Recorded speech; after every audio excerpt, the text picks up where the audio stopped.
బట్టలు కూడా తీసి కొడతాం, ఉరికించి కొడతాం అని మాట్లాడినటువంటి ఈ భాష తీరును ప్రభుత్వంలో ఉన్నటువంటి నాయకులు కూడా తగ్గించుకోవాలని మా యొక్క సూచన. ఇక ముందు చిత్రగుప్తులో కానీ చాలా వివిధ రకాలైనటువంటి యూట్యూబ్ ఛానల్లో కానీ పరిణామాలు వివిధ రకాలుగా డిఫరెంట్గా ఉండబోతా ఉన్నాయని చెప్పబోతా ఉన్నాయి. అయితేగా గుసగుస యూట్యూబ్ ఛానళ్లపై సర్కార్ యుద్ధం, అయితే రాజీ లేకుంటే కేసులు, వ్యతిరేకత కట్టడికి సర్కార్ కొత్త ఎత్తుగడ, రూపాయలు 12 కోట్లతో యూట్యూబర్లతో బేరసారాలు, రంగంలోకి దిగిన సీఎం రేవంత్ మనుషులు, హెచ్సియు అంశంలో ఎదురుదెబ్బతో నయా ప్లాన్, యూట్యూబ్ ఛానళ్ళు సోషల్ మీడియా వల్లనే ఆందోళనలో సర్కార్. అయితే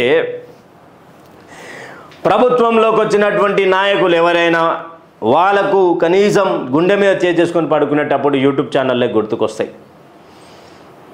అధికారం వైపు లేనటువంటి కాంగ్రెస్ పార్టీని అధికారంలోకి తీసుకొచ్చింది ఈ యూట్యూబ్ ఛానల్లే, ఇదే సోషల్ మీడియా. ఈరోజు ఇదే సోషల్ మీడియా మీద అక్కస్సు, ఆ రోజు ప్రశ్నిస్తే శబాష్ బరే ప్రశ్నించినవరా తమ్మి అని ఫోన్లు చేసి ప్రశంసించినటువంటి గొంతులే ఈరోజు అట్టెట్లా ప్రశ్నిస్తావు, ఈయన తీసుకుపోయి లోపలే ఇర్రా అనే రోజులకు వచ్చింది మిత్రులారా. ప్రశ్నించేటోనికి ఈరోజు ప్రమాదం పొంచి ఉన్నది తప్ప సంక్షేమం లేదు మిత్రుల. అయితే రాజీ లేకుంటే కేసులు, చాలామంది విషయంలో చాలా విధాలుగా చూస్తున్నాం. భౌతిక దాడులు చూస్తున్నాం, సిస్టంలు ఎత్తుకపోయి చూస్తున్నాం. గతంలో రగన్న మీద జరిగింది, తీన్మార్ మల్లన్న మీద జరిగింది, మన దాసరి సీనా మీద జరిగింది. టీఆర్టీవీ తిరుపతి కారు అద్దాలు బాలగొట్టారు, మైపాలన్న మీద అక్రమ కేసులు, రంజితన్న మీద అక్రమ కేసులు, బక్క జడ్సన్ అన్నది సస్పెండు, అదే ప్రశ్నించినటువంటి గొంతులు కదా ఇవి అన్నారు. అశోక్ సార్ మీద అక్రమ కేసులు, ఇంటికి అద్దమా రాత్రి వచ్చి ఎత్తుకపోవడం, ఇవన్నీ జరిగినాయి.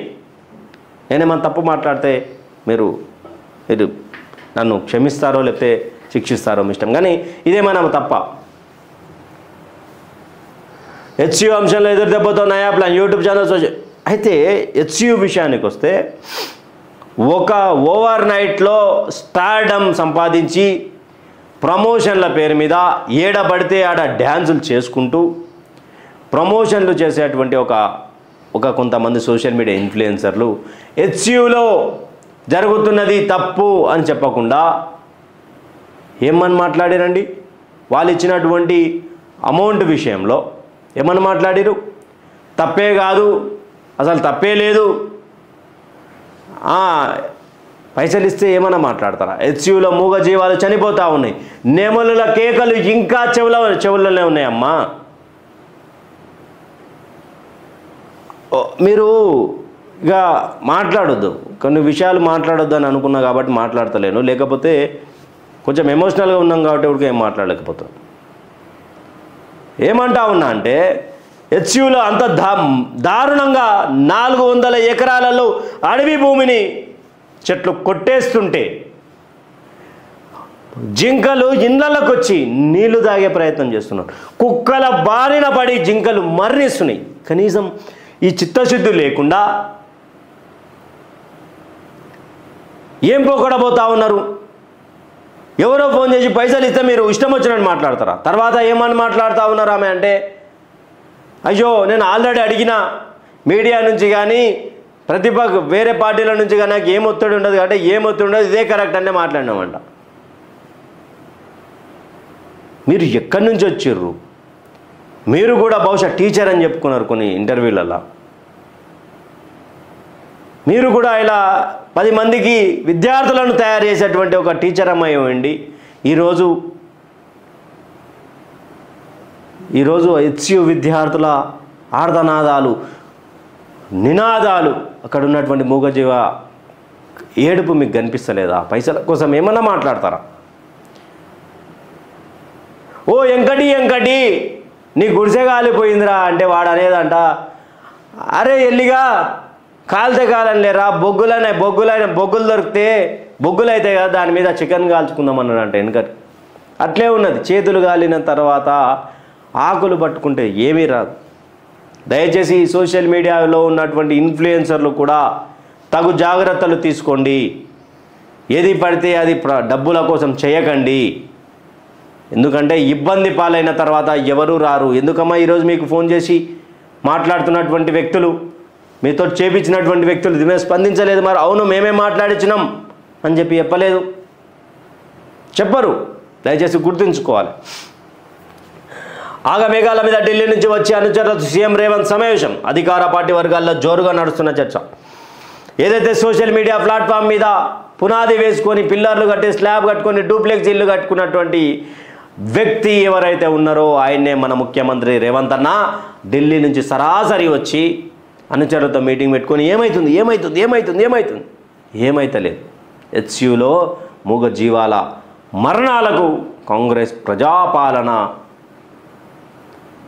కారణమవుతుంది.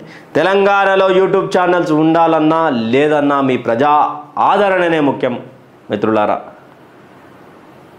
ఏడైనా ఎక్కడ పోయినా, ఏ సందులకు పోయినా, ఏ చిన్న చిన్న ప్రాంతాలకు పోయి యూట్యూబ్ ఛానల్ కవర్ చేస్తున్నాయి తప్ప ఎంత పెద్ద వార్త అయినా 2 నిమిషాల వార్తగానే చూపించేటువంటి శాటిలైట్లు ముఖ్యమా, ఇదే ప్రశ్నించే గొంతులు డిజిటల్ మీడియా ముఖ్యమా? ఒకసారి ఆలోచించుకోండి.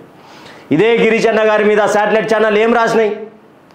తప్పుడు వార్తలు రాసినాయి. కామెంట్లు చూసుకుంటే వాళ్ళు ముఖాలు ఏడబెట్టుకోవాలని అర్థం కాదు వాళ్ళకు.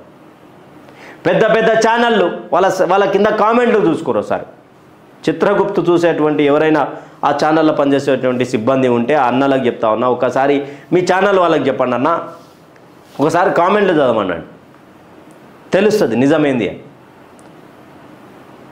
శాటిలైట్ ఛానళ్ళల్లో